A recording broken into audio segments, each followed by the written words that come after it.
to the flag of the United States of America and to the republic for which it stands, one nation, under God, indivisible, with liberty and justice for all.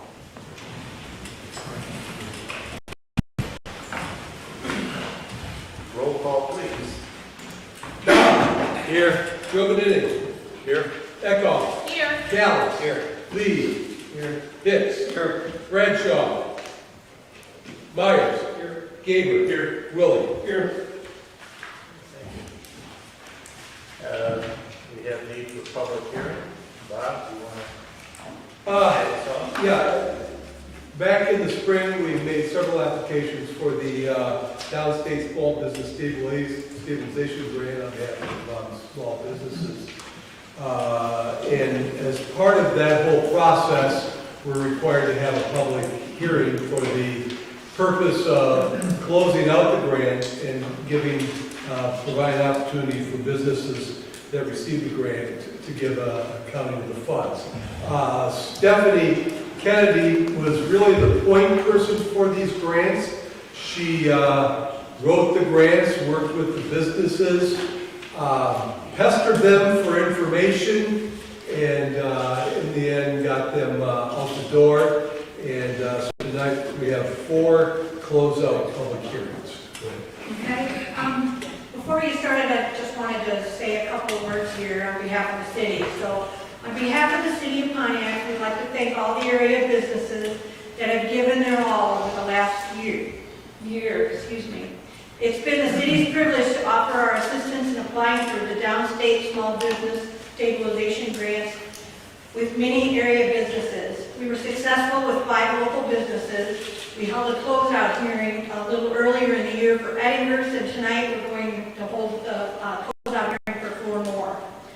Last summer, we actually began this long process, gathering a lot of detailed information of the qualifying businesses to satisfy the requirements of the grant that was presented by the Illinois Department of Commerce and Economic Opportunity. With that said, there were many correspondence back and forth between the city and the businesses. The businesses had an opportunity to work closely with, were very cooperative, and they were very appreciative. What began as gathering information for the application became much more complex with time. To continue the process after the application, we needed to provide project summaries, income verification, bank statements. We held public hearings and received letters of support from the community. The whole process from start to finish took us over a year. The group represented here tonight all received a portion of $95,000 that was awarded. Again, on behalf of the city, thank you for your patience with this process. It was great working with you, and we wish to continue continued success. We have 2 of the 4 here. I do have letters from the other 2 that couldn't be here tonight. So, Sonny, you want to be first? I guess. Sure. You want to use that little podium there? And to speak up. I'll try the best I can. There you go. Good evening. Some of you guys know me, some of you don't. My name is Adrian Bekirovsky. Everybody knows me as Son. I own Pontiac Family Kitchen. And we had a tough year, as everybody knows. Thanks to Stephanie first. She worked through everything to help us with this loan. Mr. Bob was excellent to squeeze it to the last minute, and Mr. Mayor did it, the signature. I think they brought it from home to do it, so I appreciate from me, my family, and all my staff to the city and to everybody that helped us. We greatly needed it. It helped us through the payroll, helped us. I had a downfall of one of my conditions, and the parking lot was bad shape. So I used every penny that I got. So I appreciate, thank you again for all your help. It was wonderful, and I can sit here and talk, but I'm not ready. So, thank you, all of you. We appreciate it. And all my employees said thank you, and my family, my wife and my 2 kids, we appreciate you. Pontiac is our home. Thank you for everything. Looking forward to serve the community as long as I can. Thank you.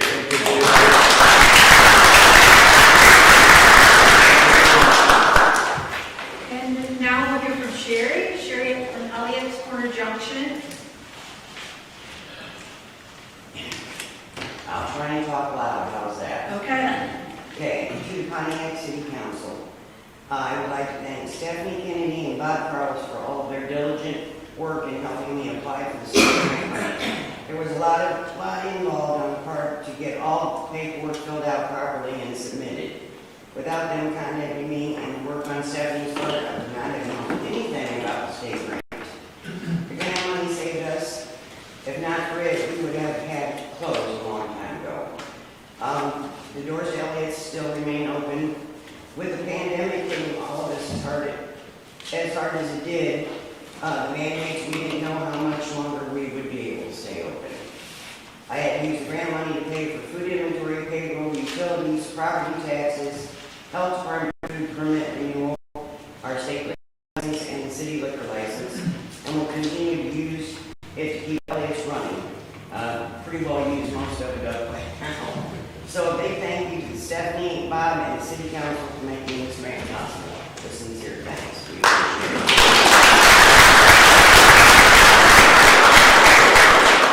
And the two other ones, Baby Bulls, I've got a short little statement here. Baby Bulls Inc. continued to struggle over the last year with many restrictions being placed upon them by the state of Illinois as a restaurant and a bar. Baby Bulls was shut down completely during the pandemic for a period, but has since reopened and continues to provide services to the community of Pontiac. The Downstate Small Business Stabilization Grant funds were used for payroll and utilities for their business during this time when they were unable to provide, or when they were only able to provide carryout services. The money was very much needed, and they were grateful to have been given the opportunity to apply for the grant. And then this one's a little lengthy, but it's kind of heartfelt, and this is from Crescent Theaters, okay?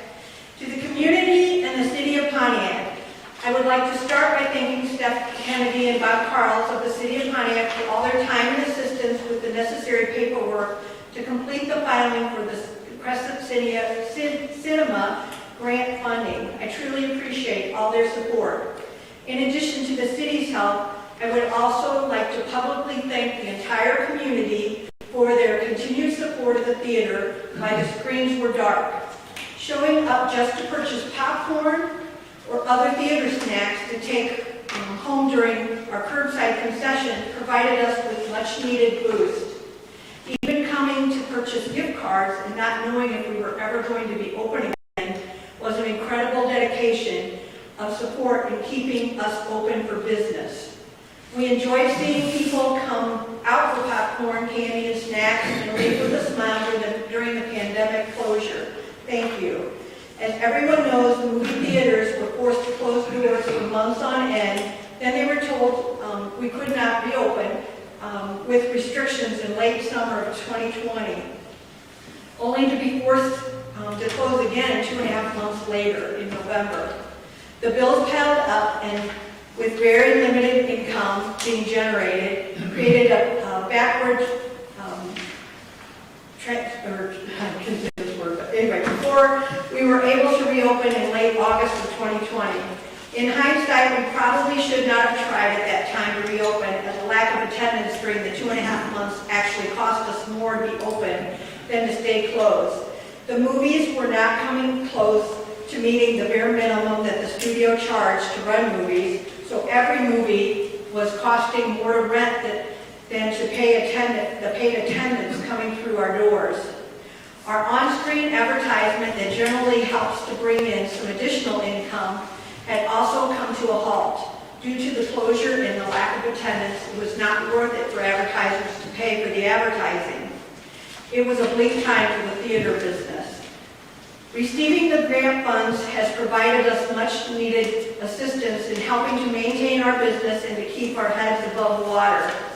A great amount of the funding was applied towards past bills for necessities such as service contracts and warranty extension associated with the digital projector and equipment, $6,000. A portion of the funding was utilized to pay additional past due utility bills, taxes, and film contracts.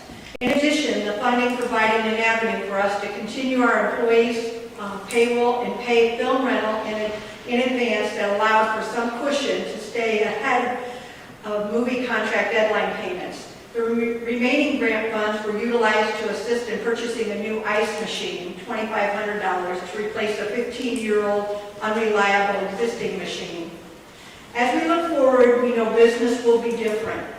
No one can predict if patrons will come back 100% to the theater again. How much the attendance will be affected moving forward from this COVID virus is yet to be determined. The movie studios are pushing their streaming services more and more, while theaters are pushed to the brink. While we have been reopened since January 24th of 2021, attendance is scarce, averaging only 45 to 50% compared to pre-COVID. We have lost a significant amount of business due to COVID, our school field trip showings and company group showings, which greatly contributed to our business, is now non-existent. We graciously ask for continued support from the community and the city by coming to the movies once a month, coming in for fresh popcorn to take home, telling family and friends about the movie you just saw, or maybe just sharing a Facebook post. Anything and everything can help drive our business into full recovery. We are optimistic and ready to push our business through this difficult time and look forward to movies playing on the silver screen in Pontiac for many years to come. We hope to see everyone soon at the movies. Very good. Okay.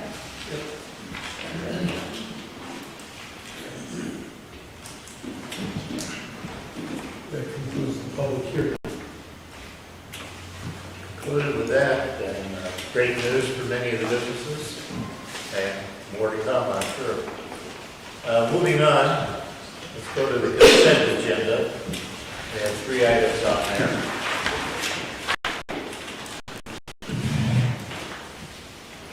Motion, please. So moved. Motion by Kelly, second by Mike Carr, to approve the consent agenda. Roll call, please. Barr? Yes. Giovanni? Yes. Eckhoff? Yes. Callis? Yes. Lee? Yes. Hicks? Yes. Myers? Yes. Gabriel? Yes. Wilkie? Yes. Thank you. Moving to the regular agenda, we have street maintenance bid award. Brian, stay up here, ready to give us the report back. This morning, we opened up bids for our 2021 HMA street maintenance project. The apparent low bidder was Toby Construction at $414,402. We have an 8-day waiting period. This is an MFT job. There is a review that the state has to do for the MFT. So we can't take, I guess, formal action on that as the council tonight. But what we would ask is that the council would give the mayor the authority to act on that once that 8-day period is over, so we don't have to wait 3 weeks to come back to the next council meeting. Obviously, the summer is winding down, and we'd like to get this work started as soon as we can. Second. We have a motion by Myers, second by Brian Gaber. Quick question. Just a short review of what that $414,000, what all is going to be. I mean, I know we have the street list on here. Sure. On Mill Street, we have from Reynolds to 2nd Street, we will do a curb and gutter replacement and then a mill and overlay. There's also a manhole in the intersection of Reynolds and Mill that will be replaced. It's an old brick manhole that will be replaced. We have Cardinal Court, which there will be some storm sewer installed and then connections to sump pumps that are out there. Some of the sump pumps are causing problems with water in the sub-basin that road is really deteriorated from that. So we're going to connect those into the storm system and then mill and overlay that as well. We have a stretch there on Water Street, which is 1 block to the south of the New Law and Justice Center, which is between Main Street and Chicago Street. and that is the mill and overlay portion. And then there is Reynolds Street, which is from Vermillion to Division, which will be a mill and overlay. And we do have storm sewer work in there. That will be ultimately paid out of the sewer fund, so that will be segregated out. And then the Water Street project is a TIF project. So, And also on Water Street, there's a small amount of storm sewer, which will be done. Actually, we kicked off our storm sewer separation project. That would be something that needs to be done for separation. So What was the successful total amount? How much was that? the total amount on the tokens was $414,402. And how many bids did you get? We had 3 bids, Ethel and Opperman were the other 2 bidders. And they were at, let's see, Opperman was at $423,847, Ethel was $421,858.60. So it was a pretty tight bid. and then we had other work already bid and work that started. Those projects, just quickly summarize. So Opperman Construction has the contract for a sewer extension, Elliott Heiser subdivision there, which is starting at McDonald's. We're tying into a manhole there, which will go past Elliott's Michelin Plus, and then down to the south, which will be able to pick up the businesses on South Glad Street there. That started a few days ago. We also have a concrete project that the library parking lot was part of, and that was completed.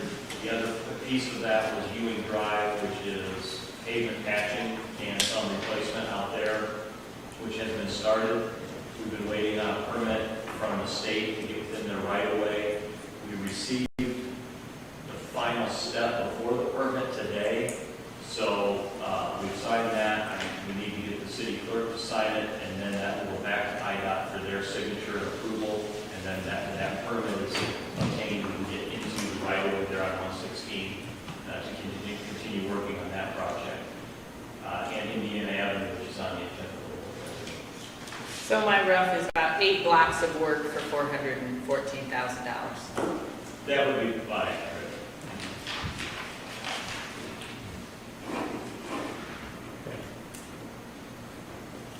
We all covered? Be a motion to approve. Myers and Gabe were second. Very good. The roll call, please. Giovanini? Yes. Eckhoff? Yes. Gallus? Yes. Lee? Yes. Hicks? Yes. Myers? Yes. Gabe? Yes. Willie? Yes. Barr? Yes. There you go. Go on, here's mine. Okay, moving on. We need a report from the Finance Committee. Kelly, you want to head us off there? Sure. The Finance Committee met last Wednesday to pretty much discuss all points considered under finance for the ambulance addition in EMS to the fire department. And so I'm going to turn it over to Bob to go over all the points that we discussed in the meeting. All right. It's been an interesting 2 weeks, needless to say. We've learned a lot. There's a whole lot more to learn. And so tonight, as we start providing the framework for the financial operation and the actual operation of the ambulance, we want everybody to know that these are very preliminary at best, that as we go down this road, these numbers will get refined and we'll have better information. But here's what we know today. As we look at, on the revenue side, it's important to look at where the runs are coming from, who the payers are.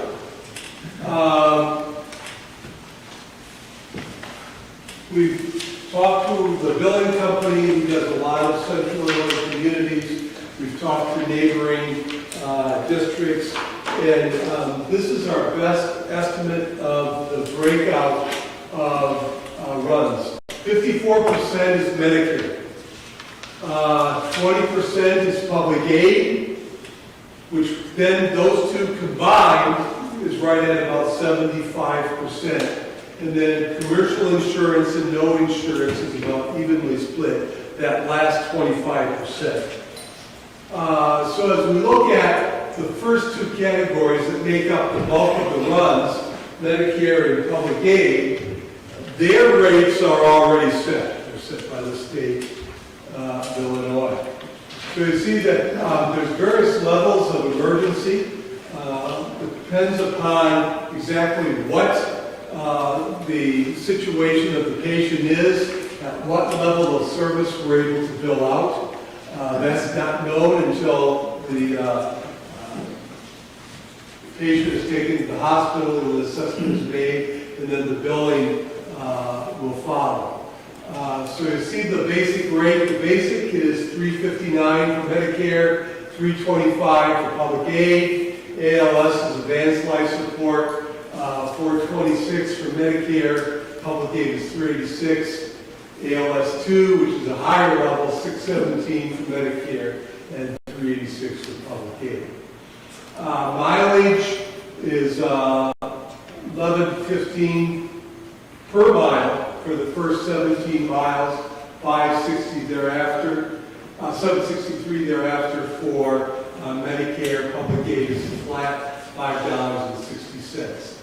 Then when we get into the transfers, those rates are already established as well, based upon the level of care required on the condition of the patient. $224 for BLS for our Medicare, $269 ALS for Medicare, and then public aid $203 and $243. Bob, tell us what ALS 2 is over ALS. I'll tell you what I'm going to do. That's such an easy question. I'm going to have the chief answer that. So both of them require the care of a paramedic. Loud. Both of them require the care of a paramedic. When you get to ALS2, you're providing more higher level types of medications. I'm usually seen in like a full code where somebody's not breathing and doesn't have a pulse. There's a more potent medication that you have to give, and that would be a situation where ALS2 care is provided. Okay. So going back to our original breakdown, 3/4 is in that first two categories. Then it's evenly split between the commercial insurance and no insurance. And this, then as we start to navigate the setting of rates, becomes very tricky. On the one hand, you're balancing between the abilities of the insurance companies to pay on behalf of their insured, and then those without insurance. So how this all gets washed out in administration varies substantially by community. Unfortunately, we have to have the same rates for both. So as we started to put our arms around this, our billing company provided us billings sample of area communities. And you'll see it ranges basically from 1,200 to 1,800, 1,900 dollars. Of course, within the private insurance, there's also co-pays and deductibles. The same is true with the Medicare, that there can come into play deductibles and co-pays. So, one hand, trying to make the rates at a level that will support the service, and also that we're not subsidizing insurance companies. So, the committee really wrestled with this and came up with a proposed schedule of charges. Kelly, what? Talk about the rationale of what we came on this. Well, we pretty much just went with the average of that comps that Bob had before as a starting point, because we don't know, and we do have the ability to I mean, our rates aren't set for a year. We can change them in 2 months if we find that we don't have adequate revenues to meet the expenses that we're incurring, or if we find out, we're really way off. But that seemed like a logical starting point for us to use. So that's where those numbers came from. And we all felt that there needed to be a difference between residents and non-residents, because the residents are going to be footing the bill if we have a shortfall, one way or the other. And so it's only fair that... And so in the administration of collections, municipalities, fire districts are all over the map of how they handle that. And so a lot of that will evolve over time. Again, just as we move down this path. So with that backdrop, we're using an estimate of 2,000 runs per year. So as we look at our breakout then, 54% of the Medicare runs, with an average of about $500, will generate $540,000. Public aid, $400, and an average of $450 is $160,000. Insurance, $260 at $1,300 is $338, and the no insurance.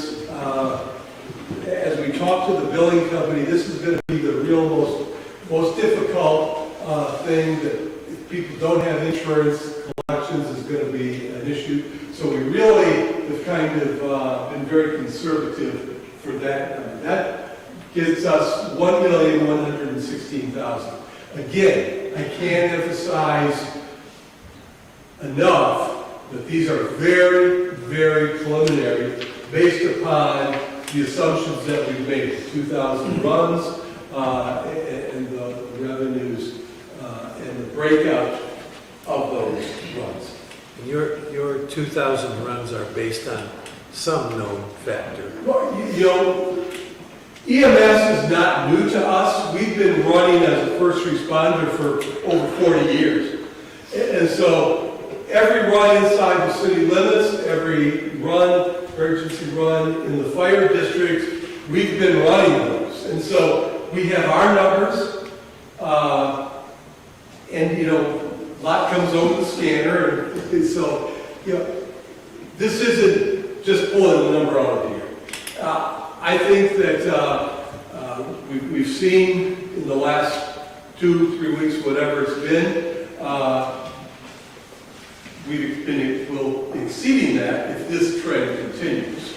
You want to talk to that, Chief? Yeah, so I've been monitoring our call volume and seeing how it's been impacted by running this. And right now, we're just taking care of the city of Pontiac and the rural district. We have not expanded the borders and doing anything else, mutual aid or long-term transfers. And that alone, by picking up doing nursing homes now, the prison, that alone is increasing our call volume, where we're averaging 7 calls a day. I know it's a very small sample, but it's the only sample I have to go off of now. In comparison to last year, we averaged 5 calls a day, which was 1,800 runs. So that alone, if we were to keep this pace, that's 2,500 calls. That's not touching anything outside of our borders. So those are your calls. Do we have access to the previous ambulance services call activity? No? Only those that we went on. Those that we co-responded to. Okay. So there are some factors that can have an impact on the revenue side. Number one is, as a public entity, we are going to be eligible for additional public aid support. In October of each year, the state sends out a questionnaire to establish what our actual costs were per ambulance run. And then there's how much that the state paid for public aid. And there's an appropriation made for public ambulances to help close that gap. Again, that questionnaire is sent out in October, and you have to have 12 months of operation for that. So we're not going to qualify for those funds until January of 2023. Did talk to our billing company about what, based upon that sort of a run volume that would be, and they estimated between 50 and 60,000 additional public aid dollars through that additional formula. Of course, the number of runs will impact that, up, down, and then also the type of runs. Again, as the chief mentioned, there's the potential of transfers, and then also as we get established, there's the potential for some of our neighboring communities, fire districts that will want to participate with us. And so at this point, we're open to all those things. But that's down the road until we get our feet on the ground and get our manpower. On the expense side, so again, we're at 1.1 roughly million on the expense side. On the operational costs of fuel, supplies, oxygen, the billing service at $20 per run, we're estimating those costs to be $152,000. Again, that's best estimate at this point. Personnel costs is $1,050,000 for total costs of $1.2 million, which does have a small gap there between the revenues and that. But again, these are very preliminary, and we'll see how that all shakes out. So with that, that's kind of the financial parameters. I'm going to ask the chief to talk about exactly what that operation looks like in terms of manpower, ambulances, and so forth. Chief, come on.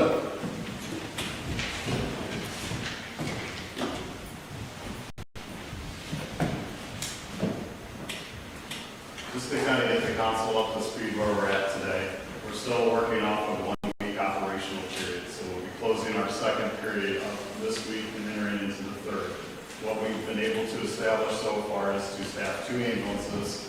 One of those is ALS, the paramedic level, and the second one is BLS, which is the basic level. We do have a paramedic chase vehicle that we can staff, and we have enough staffing to do that. That is just a preliminary goal to get through the next couple of weeks until we're able to actually hire people and staff towards the next goal. So long term, what we're looking at is to put 2 ALS paramedic level ambulances in the service. Continue to keep our squad company, which is 3 firefighters, and then our shift commander position, which manages the shift for the day-to-day operations. So in order to achieve that, when we back step 1, our squad company also would be jumping back and forth between a 3rd ambulance and their engine company, depending on the nature of the call. So the end goal is to have 3 ambulances staffed amongst the firefighters, as well as hiring civilian paramedics and EMT basics. So in order to accomplish that, we need to establish a 9 assigned personnel a day down to an 8-person minimum. So in order to do that, on top of our current staffing, we would need to hire 15 additional full-time personnel, as well as start to recruit a large pool of part-time paramedics and EMTs to help backfill when there's time off. So that would bring us to a total, including my position, 28 full-time personnel. Like I said, I would establish the shift commander to make sure that's staffed, because that is a vital component to make sure everything resource-wise, resource management is being accomplished, ensure that we still have our current fire protection, as well as staff for ambulances. So that is the end goal if we're able to work through this based upon the revenue that we're seeing currently. So are there any questions on that? If I can add, right now we're in that whole hiring phase that we're in the process of a new eligibility list for firemen. We're working through some issues relative to the hiring of civilian ambulance people, paramedics, EMTs. There's some contractual things with the union as well as the Police and Fire Commission. So once those issues are resolved, we'll be able to ramp up more quickly in the hiring of full-time personnel. And we would use a mixture of those categories to accomplish our end goal of staffing all of those resources. So the one thing that's not on here that we also need to address is that of ambulances. And why don't you talk about what's going to be required there, what we got in the So in order to achieve that goal, we're talking about ensuring that we have 3 ambulances that are staffed. Due to the call volume that we are seeing and to ensure that we have 3 ambulances always up and running, we really need to acquire a 4th one. That is for a reserve. We can utilize that with callback personnel like we currently do with our paid on call and full-time firefighters when they're off duty, to ensure that we have 4 ambulances operating throughout our city and district. Currently we own 1, which was the one that was purchased from Orland Fire Protection District the last city council meeting. Tonight we're going to be discussing a few more purchases, but the end goal would be to have 4, so that way if one has repairs that need to be done, we have to take it out of service. We have 3 that are functional, as well as if we have multiple patients or multiple calls going on, we are able to provide a 4th one with callback personnel. And what we're talking about is the financing of those purchases by utilizing the American Rescue Plan Act, which is basically the federal money that we'll be receiving from the federal government for COVID. Talked with the state, and they said it meets the guidelines that have been established. Over a 2-year period, we'll be getting $1.5 million. I think the Finance Committee felt that there really is no more urgent use than those funds for these purchases. So not only is it the ambulance, it's the equipment that's necessary to provide the patient care within the ambulance as well. So that's kind of the overview. If there are any questions, we'd be glad to entertain those. Otherwise, we can start diving in on the individual purchases. Is there a requirement by the state or some other body based on our population and the square mileage that you cover to have a minimum number of ambulances? There is nothing that dictates that. If you're looking at our protocols and patient care, a lot of that is dictated as far as your cardiac patients or those that are unresponsive. We want to make sure that we're covering those within a 4 to 6 minute period so that way we can sustain life.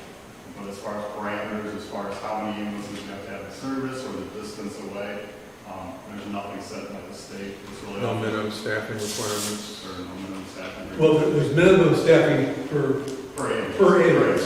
Yeah. If we have an ambulance, there has to be 2 to a certain level of paramedic or basic on there. You can't write it to 1, just rule lots of And this is one of the things that have been a problem in the past, is if we don't have ambulances available, the first response for mutual aid is from Cellcast coming from Fairbury. And so they do come partway, but that's still a 15, 20-minute response time that really is stretching. And you were able to hire a few of the people in the previous. Yeah, so currently we've hired 15 part-time personnel, 11 of those that are paramedics, 3 of those are UT basics, and then we have 1 intermediate, which is kind of the person that's between a basic and paramedic.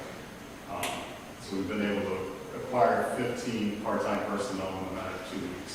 So with limited marketing or anything like that, we're very thankful for them coming to us. They definitely were a lifeline to help us keep things flowing, and have been very instrumental into implementing some of the EMS components that we were not able to. They've been a very good partner. Historically, how many ambulances were serving the Pontiac community? There were 4 that they had. As far as how many were in operation, I can't answer that on a regular basis. And with the folks that you brought in part-time, can you look at them to fill these 15 new? Yes, they would be eligible to apply. Again, we have 3 separate classes. We have EMT, we have paramedic, and those are civilian positions, which would have IMRF pensions. And then we'll have the firefighters who, if they're not trained at paramedic level, will, over a 2-year period, be required to get that paramedic training. So, but those have to follow the Police and Fire Commission Act with the eligibility list, and then hiring from that list. An issue that we're still working through is the whole residency. To get that many people in our existing residency is going to be a challenge, so that hasn't been resolved yet. Saturday, you had the physical agility and the written test for the new fire list. Again, we're hoping to be pretty close to full staff by the end of October.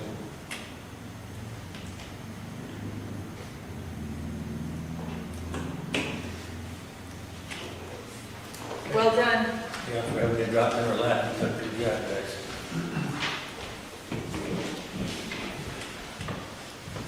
Okay, we have several action items required to keep this moving, and so we'll turn it back over to you, Mr. Mayor. Well, the first one is, of course, the ordinance on the fire department structure amendment, which I hope we all had a chance to look over. Jake referred to it. Here's talk. Any questions on that part?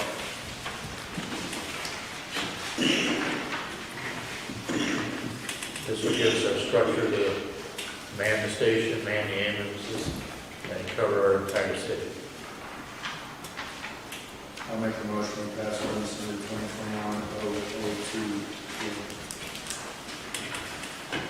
Motion by Brian, second by Frank Silverman. Roll call, please. Eckhoff. Yes. Callis. Yes. Lee. Yes. Hicks. Yes. Bradshaw. No. Myers. Gaber. Yes. Willie. Yes. Barr. Yes. Joe Beninny. Yes. Next action is the ordinance on the ambulance charges, which we went over in detail, and how we establish that. Again, these are written in stone, but we do need to put them into our agenda. That was my only question. We'll revisit these often. Oh, yes, yes. I'll motion acceptance of 2021-021. I'll second it. Motion by Kelly, seconded by Bill Callis. Roll call, please. Callis. Yes. Lee. Yes. Hicks. Yes. Myers. Gaber. Yes. Willie. Yes. Barr. Yes. Joe Beninny. Yes. Eckhoff. Yes. On the next item, the Pelham Fire Protection Ambulance, which we were purchasing for $28,000. I thought we already approved these. No, the Orland Park one we had. Oh, I'm sorry. So, Chief, you'll address that one. please. Just stay up there, Jake. So last council meeting, we approved the one from Orland Park. The Colon ambulance is the one that we've been borrowing from them from the very beginning. They were gracious to make an offer to us because they no longer have a need for that. So they offered it for $28,000. I'm asking for an additional $10,000 so that way we can make sure it's outfitted with the necessary equipment to upgrade it to ALS when we're ready to do that. So I'm asking for the approval of the purchasing ambulance plus the $10,000 additional budget on top of that. Also, Motion by Callis, second by Kelly. Under discussion, roll call, please. Hicks. Yes. Lee. Yes. Myers.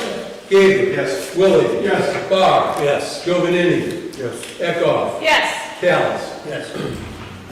While you're up there, Jacob, you want to go into the emergency vehicle purchase? Yes. So as we began our research on the availability of ambulances, we're quickly finding that the supply is not meeting the demand out there. Anywhere from purchasing the brand new ambulances from 12 to 14 months. We were fortunate to come across one that is being utilized as a demo. They understand our situation and they made us a very good offer to get it here in the next 3 to 4 weeks if we were to move forward with this tonight.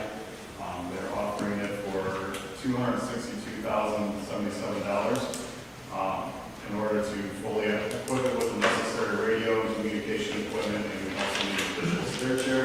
I'm asking for a budget of $275,000.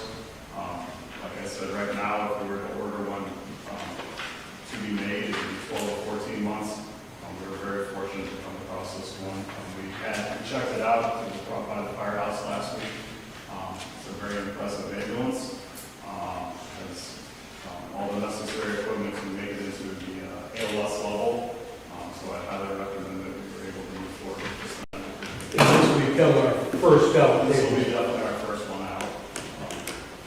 Primary one. And again, a reminder, we'll be using the American Rescue Plan Act funding for this as well as all the other equipment. Are there any military surplus vehicles available? Not that I'm aware of for ambulances. Well, there are, but right now, with the program that I'm in, it can only be used by law enforcement, so it's a kind of unfortunate. There's lots of them available, but they can't be used for fire departments. Strange. They just don't have a good name for ambulances. We don't want a big name for ambulances. And your armored vehicle isn't a good option. No, I don't think you'll get a cop in there. Motion. Motion by Kelly, second by John Willing. Roll call, please. Myers. Yes. Gabriel. Yes. Willie. Yes. Barr. Yes. Giovanini. Yes. Eckhoff. Yes. Callis. Yes. Lee. Yes. Hicks. Yes. Can I just ask one question? What's the lifetime of these things? Can you give you some, Yeah, so since we have the potential to have multiple ones in our fleet, we will be coming up with a strategic plan to keep this filtering them down to, like this one that we just approved, we'll go to second, probably in 5 years, and then after a couple of years, we'll shuffle to the third one, and we just keep rotating them in and out like that. So, okay, good. And again, the two that we have purchased now, we call them in Orland. What year are those? one of them is 2007 and one of them is 2012, so they have some life on them, so they'll automatically be bumped to the second and third. We'll try to get as much life out of it as possible, but it's going to be up to us to have a very proactive preventive maintenance program to ensure that we get all the life out of them, as well as research validation to make sure that we're tracking what is getting used to prolong the life of them. As we get our feet on the ground, it's going to be important. While we're getting, the ARP money is a once-in-a-lifetime opportunity, and so it's going to be important to establish that long-term equipment replacement, as we said, strategically, by setting money aside. So ultimately, we need to build that into our operating budget as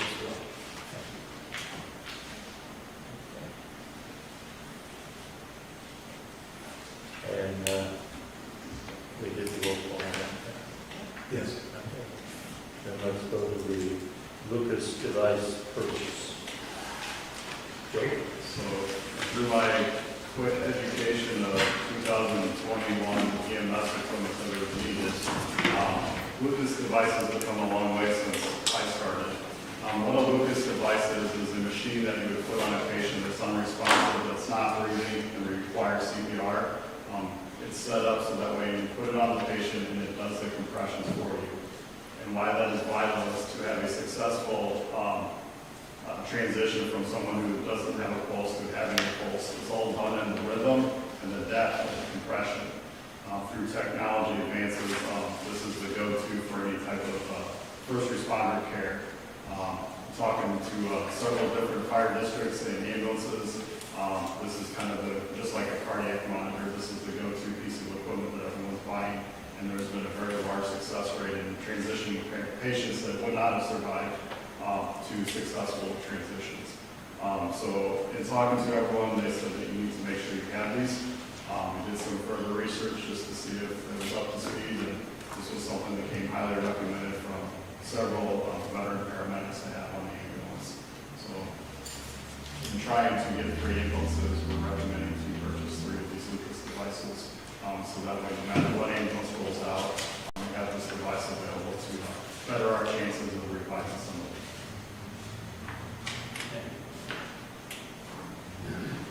Any questions? Again, these funds will come from our money. Make a motion, we authorize the purchase. Motion by Gabriel, second by Jason Lee. Roll call, please. Myers. Gabriel. Yes. Willie. Yes. Barr. Yes. Giovanini. Yes. Eckhoff. Yes. Callis. Yes. Lee. Yes. Hicks. Yes. Thank you. And we need to go to life pack monitors. So in order to have a ambulance license at the paramedic level, the ALS level, you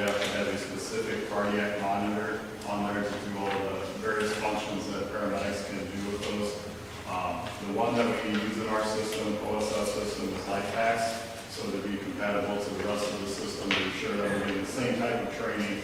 We were highly recommended to get the life pack 15 cardiac monitors.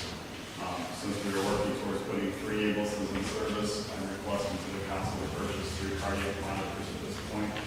And if we were to acquire an ambulance down the road for a 4th unit, I would be requesting at that point in time we purchase another cardiac monitor. But tonight, I'm just asking for permission to move on to purchasing 3 of those. Is there going to be any delay in getting these? So the company that we'd be purchasing this off of is treating us very well. We can borrow our demos which are brand new out of the box, but they won't let us have them for 90 days. So when that cycle is up, our brand new one should be there to replace those. Any other A motion. Motion by Kelly, second by Don Hicks. Roll call, please. Gaber? Yes. Willie? Yes. Barr? Yes. Joe Benini? Yes. Eckhoff? Yes. Callis? Yes. Lee? Yes. Hicks? Yes. Myers? Thank you. Jake will be talking about a 4th ambulance. You want to expound on that a little bit? Yeah, so in our search, when we were looking for a 3rd one, we were also looking for used ones. And we came across a really nice one, and we were told at 8 o'clock in the morning it was available. It was at a very reasonable price. We said there was a governmental process we had to go through to get approval for that. The salesman said he understood that, said didn't know it would be available because multiple salesmen were trying to sell it. At 10 o'clock that evening, we received a phone call saying it was off the market. So once again, even used ambulances, the supply and demand are not matching up. So in order to have that ability to, if we come upon a very nice used ambulance, to make that decision, we're requesting an allowance to be able to do that with the approval of the mayor and the finance chairman. If we come upon one, we have to act. So the budget would be requesting $100,000 for that ability to act upon that if we come upon another one. I'll make motion. Motion by Mike, second by Bill Callis. Roll call, please. Gaber? Yes. Willie? Yes. Barr? Yes. Joe Benini? Yes. Eckhoff? Yes. Callis? Yes. Lee? Yes. Hicks? Yes. Myers? Okay, moving on to the billing cycle of things. You want to address that, too, Jake? At the last council meeting, we entered into a contractual agreement for emergency billing services with Andre's Medical Service. As Bob and I became very familiar with their company and their personnel, they educated us that if we were to do any type of transfers, which are non-emergency, transfers could be anything from the hospital back to the nursing home, hospital back to a home, or hospital to hospital. There was a different contractual agreement that we got entered into with the medical company, and it would be at a different rate. If you remember, the original contract was $20 flat fee for each transfer. Due to the large amount of documentation that goes into billing for a transfer service, they had the price up by $5, so it would be $25 flat fee. I do want the council to be aware that this is a one-year deal. Once they acquire data from this, that can definitely change after a year. Talking to other people that deal with this through emergency services, that deal with billing companies, they say both of these deals are very good deals. In order to do transfers and bill that appropriately, we've got to enter into this contractual agreement. Contract says 25. Yeah, it says 20, that's what I was just going to say too, it says 25.50. $25. It's 25.50 cents. That's what the contract says. Paragraph 8, paragraph 8, 3. 25. That's not the deal breakers. Just a extra cent. Makes good sense to know. I know that's what they said over the phone, was the 25, and then it's 50. I go ahead and make a motion to go ahead and accept. Motion by Brian, second by John. Jeff Willett. Yes. Barr. Yes. Giovanini. Yes. Eckhoff. Yes. Cal. Lee. Yes. Hicks. Yes. Myers. Gabriel. Yes. Thank you. Moving on to the part-time EMT paramedic pay rates.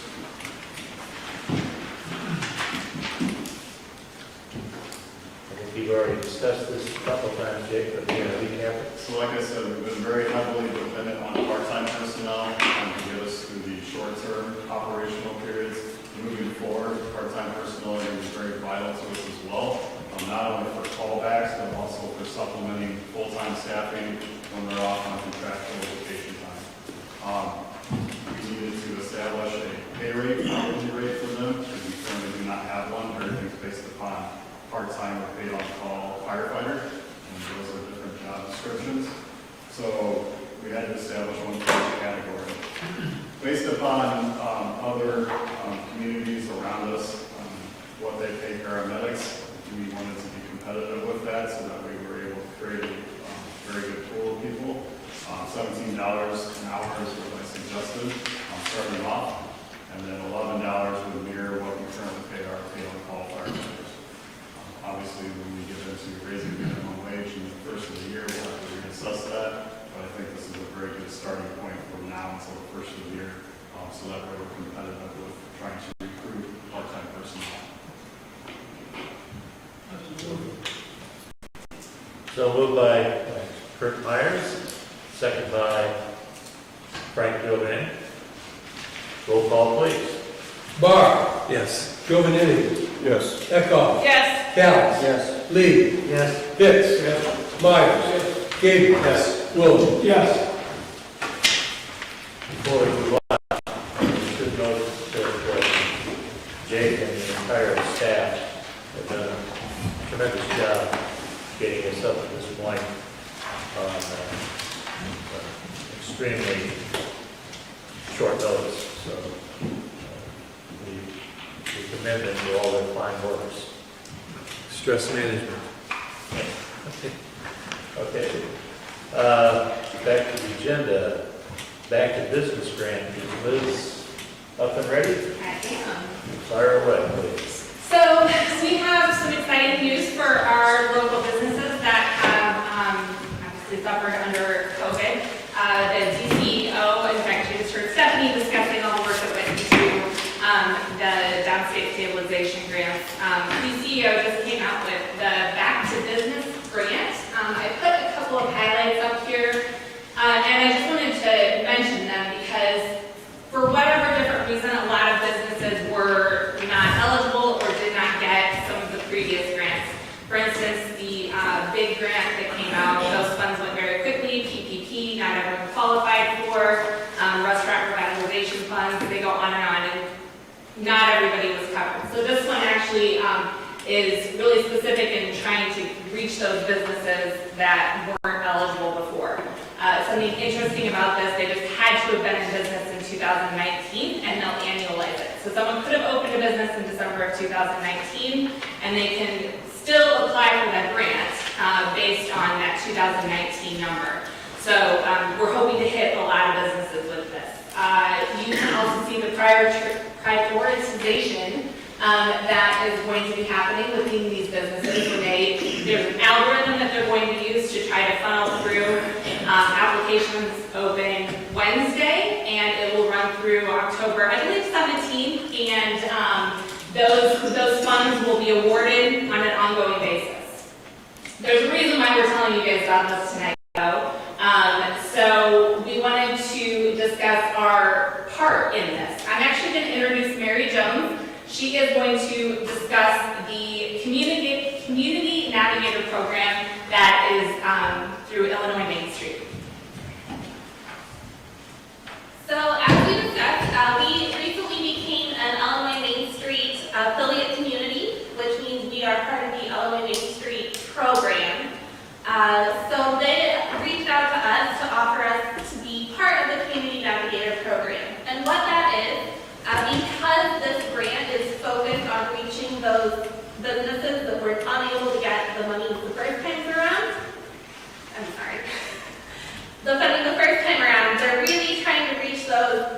reachable businesses, downstate, rural areas, and so they've created this Community Navigator program where they're working with organizations throughout the state to create hubs. Illinois Main Street is a hub of this Community Navigator program, and we are one of the spokes of that hub. So we will be working to reach businesses within our community, and we are taking it a step further than that. We are contracting with the GLC EDC to reach out to communities throughout the entire county. Fairbury is actually in a disproportionately impacted area, which is a priority group for this funding. So we'll be working with the GLC EDC to reach communities throughout the entire county, not just the city of Pontiac. So the reason why the Community Navigator program, though, the reason why we wanted to discuss it is because we earlier spoke about all the work that Stephanie did on that grant. We're actually going to be reimbursed for the grant, for the work that we do. So we're already tracking our time, we're already tracking all the things we're doing. It's already work that we're doing, we're just actually going to get reimbursed for it this time. So through the American Rescue Plan, we are eligible for up to $30,000 for the Back to Business grant as a Community Navigator. And as we talk about contracting with the GLC EDC, they will be able to bill for them as well. And so, and their outreach will go to the county, and we're kind of in the middle of about a 5-county area as the one spoke and in that. So, we're going to be concentrating on Pontiac and GLC EDC will be looking at outside of Pontiac. In your packets, there is the information off the website. There is actually a map on there as well that shows Pontiac and where we are as a scope. How are you alerting those? Is Mary the navigator, or are you both navigators? We're actually both working on it. We obviously, for all the channels, our communication channels that we already have established. Also, we're planning on going one-on-one. We've already taken a look at some of the businesses that are eligible, and we're going to start doing individual outreach to those businesses. So, and a lot of the programs have databases available to see who has gotten funds. So we won't spend a lot of time targeting those. We'll go to those smaller ones. This application process is significantly easier than some of the others have been. So that's where the target of our outreach will be. Yeah. One of the merchants had mentioned they weren't aware, and they were thankful because you made them aware. So that's why I'm, curious about making sure that we find those folks, because it doesn't sound like they're being proactive and touching, right? It's you that are proactive and touching. Well, we have to be reaching out to them, yes. So what are the chances, like the 4 businesses that we had tonight, they aren't eligible? Or they are, but they're probably very remotely likely to get something? right. So, yeah, the prioritization is very big. When we had a call the other day, they didn't even quite understand it. But yes, they would still be eligible as long as they fit all the criteria. It's a much, much simpler application process. In fact, I had a call from another city manager today who was asking, because you guys were very involved in this stabilization. Did that answer your question, Kelly? I'm sorry. Yeah, pretty much. What about, people who had PPP loans? Mm-hmm. Is that? Yeah. So they're still eligible, they just won't get that priority. Okay. Mm-hmm. Yeah, I recall there was a merchant early in the last one who had just transitioned, and they didn't fit the criteria. So now someone like that who started a business in 2019 or early 2020 can start. Yeah, they have to have started December of 2019. Again, it's certainly worth the effort to apply. Right. And then we'll just see what the process, because even the downstate business, we had others that we applied for that didn't receive funding. So this is really a unique opportunity for us to really get out and help local businesses, and then in turn get reimbursed. Work closely with the JLCD to get the word out. And Pontiac is kind of being the hub here. It's going to be beneficial to us. So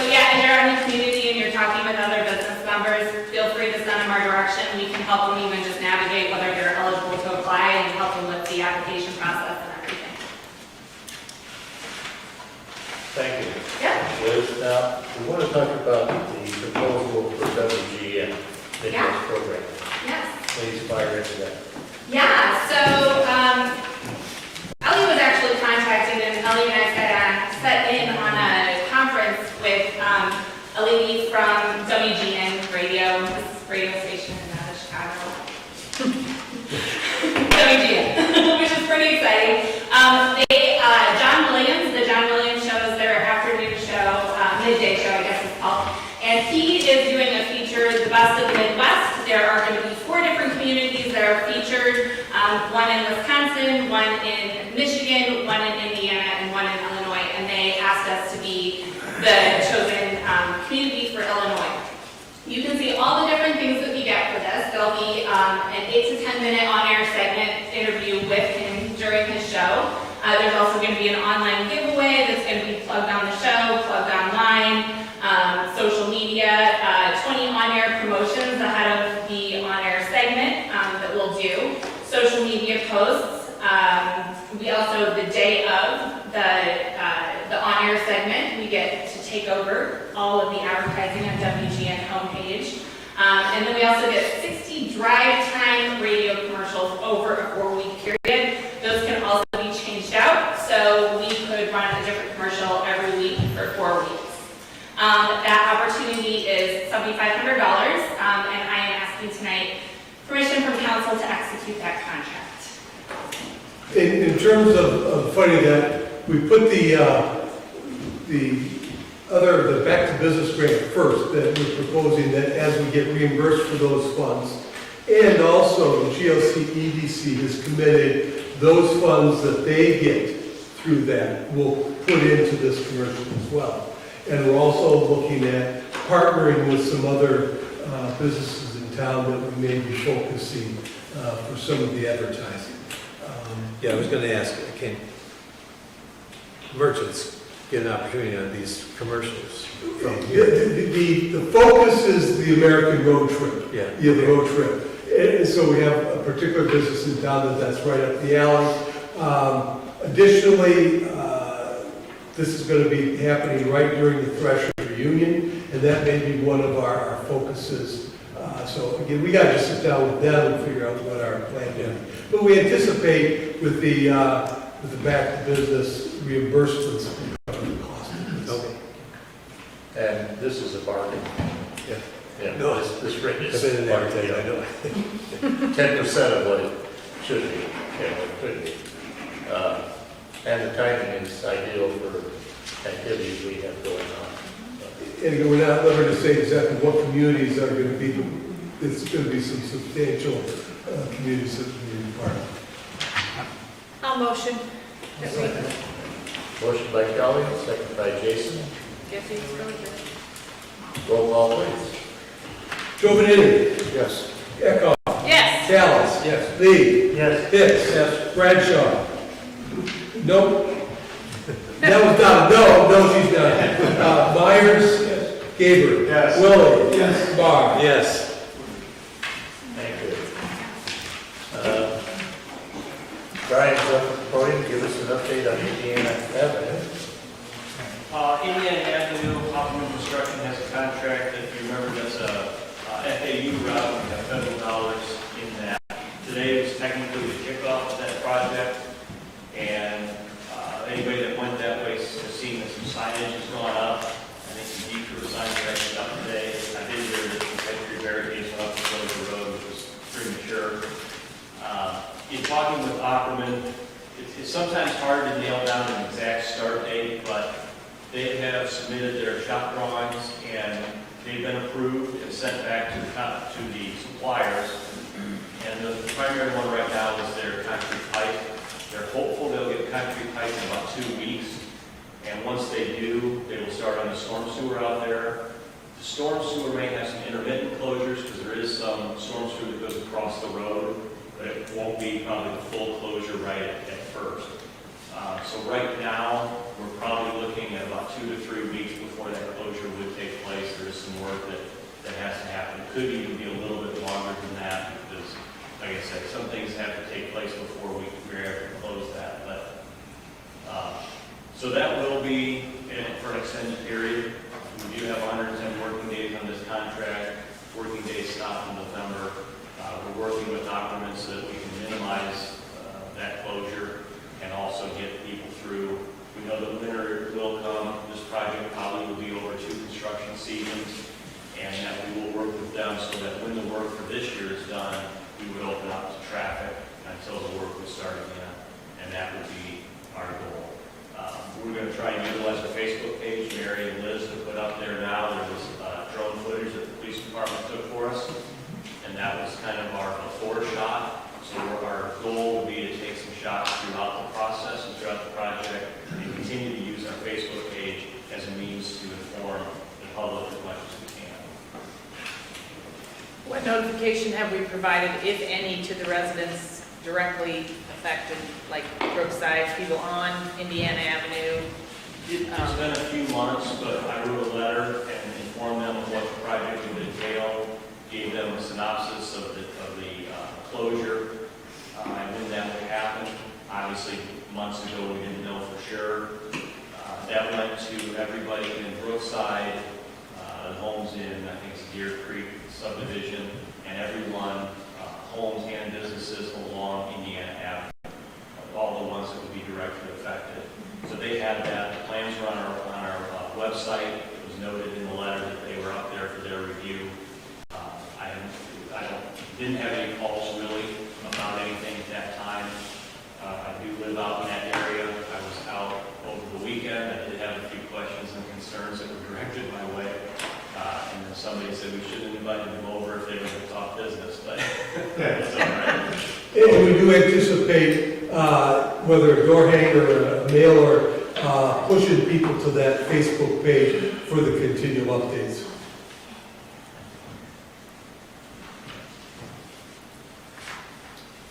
This will give us a good clean entry into the town again.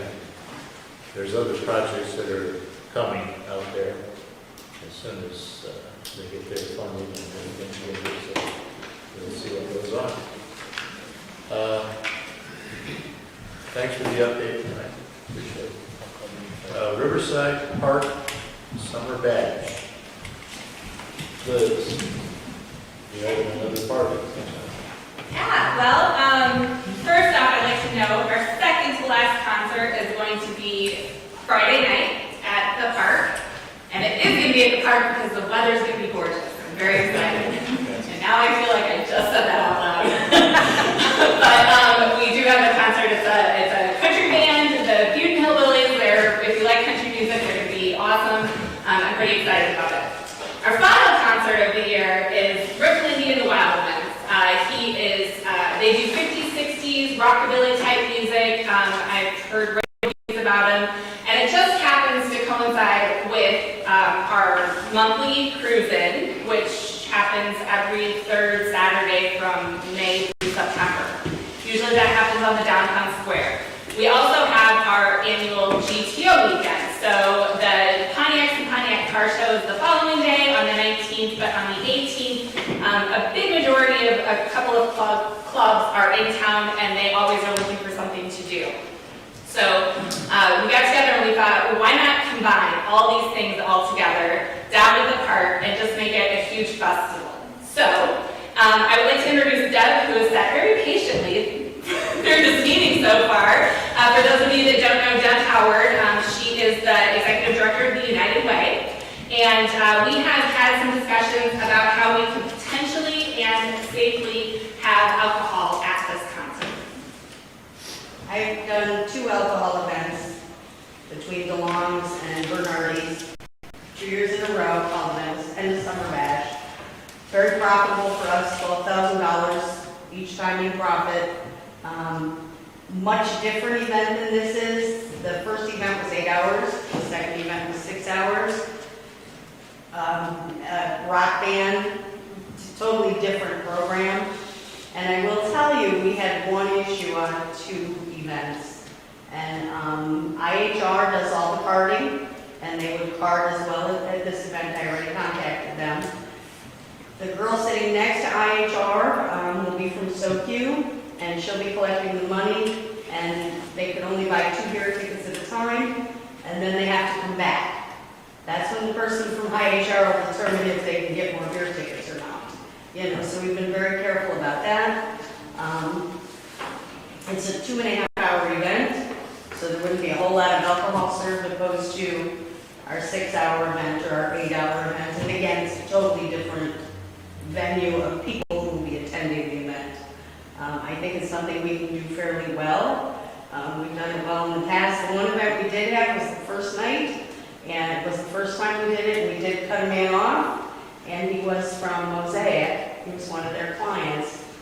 And somebody else thought it was fun to continue serving drinks all night, and we didn't catch that. The second event we watched very closely. So we had no problem whatsoever with the second event. Just to show you this map, so in speaking with Chris Brock, we believe somewhere in that circle we can fit approximately 110 to 120 cars. In that end of the park, yes. Yeah, in that end of the park.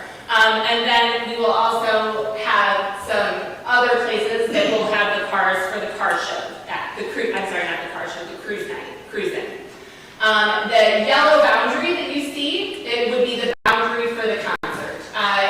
We're anticipating 3 separate entrances. This is a very similar setup to how we did the concert last August, where during COVID, when we were under much stricter regulations. That is going to keep everyone, the entrances are going to be from just those 3 ways, so that we can check coolers, you know, make sure that people aren't bringing in their own alcohol, that sort of thing. And then along the street there, you can see there's going to be food and food trucks. I have sent out a contact to all of our local restaurants to ask them to participate. I'm hoping that a lot of them do decide to participate. We're also reaching out to different food trucks. And then you can see where, potentially, where the beer might be served right there. So, I would liken this to like a restaurant, you know what I'm saying, as opposed to a big, loud concert. That's more what I'm thinking in my mind, but anyway, this is the plan. It's something that I know that has been thought about, so we thought we would bring it to council and ask for your approval for the use of the park for the event. If you have any questions about the alcohol and how that goes, we do wristband anybody over 21, and they wristband them tight so they can't take it off and give it to somebody else. Would we be fencing this area, like similar to what I'm thinking back to Marlin's shindigs, where, you know, the people that were, if people were consuming alcohol, they had to stay inside a fenced area, or I'm not necessarily in favor of that. I'm just curious if there is a plan.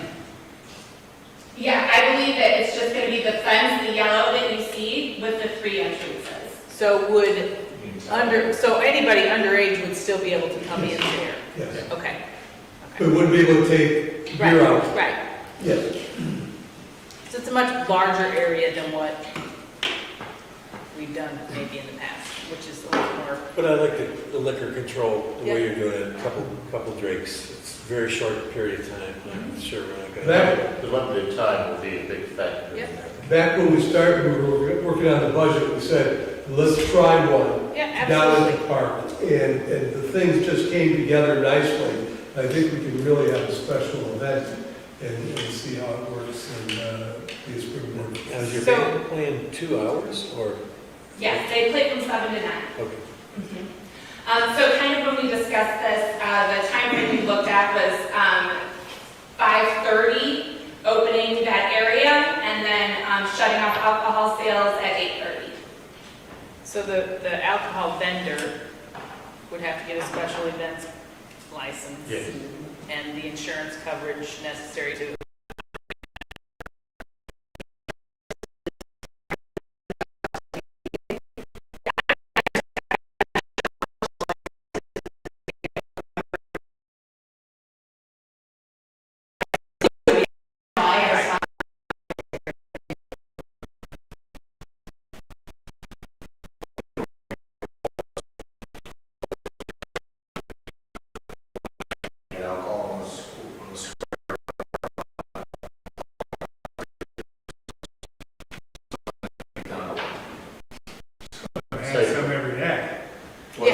some of those guys had some every day. True. And the proceeds will go to United Way.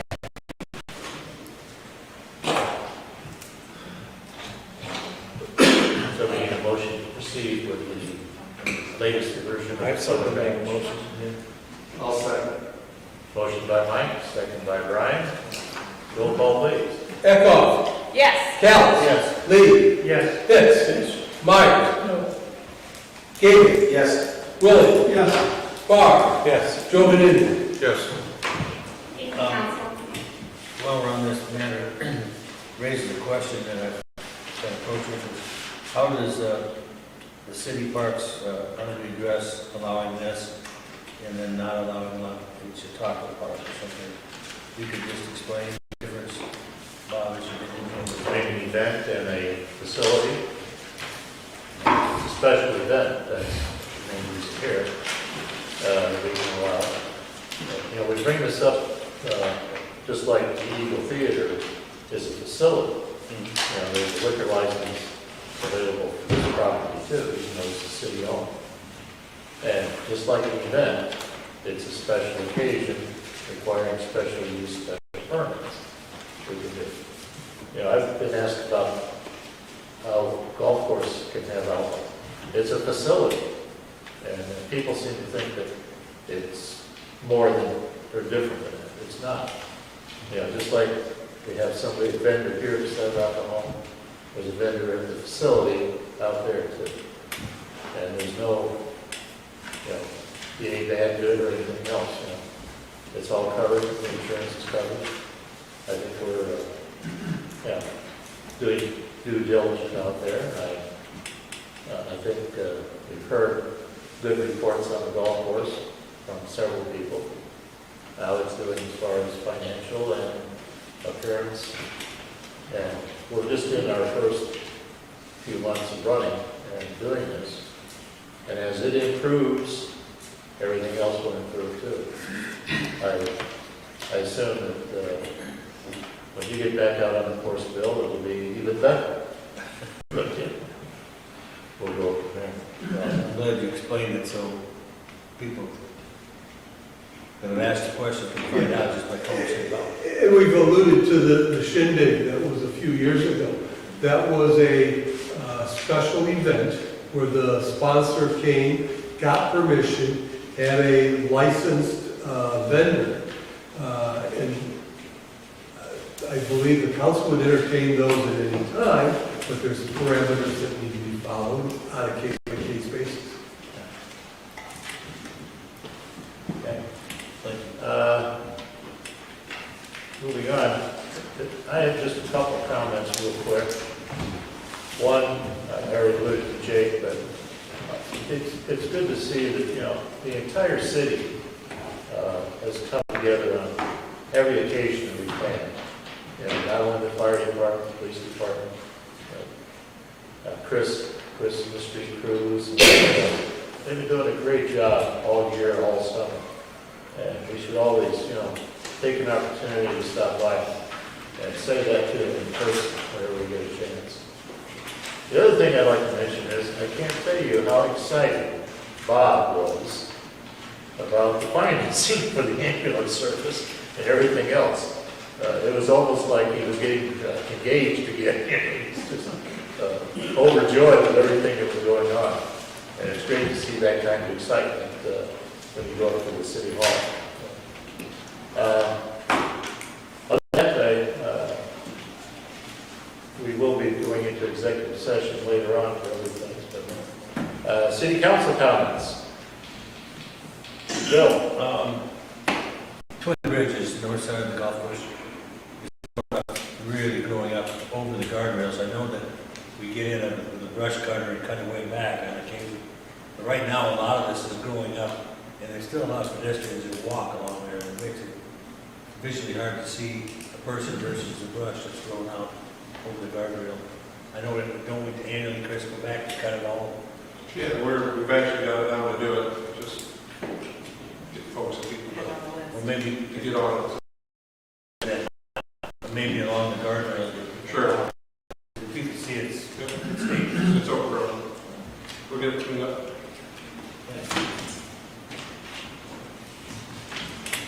Any other council comments? Bob hasn't had a lot to say, but city But if I administrator. say anything, then I'd have to write it down, so I'm gonna pass. Public comments. I just got one question to ask about the car show being in the park.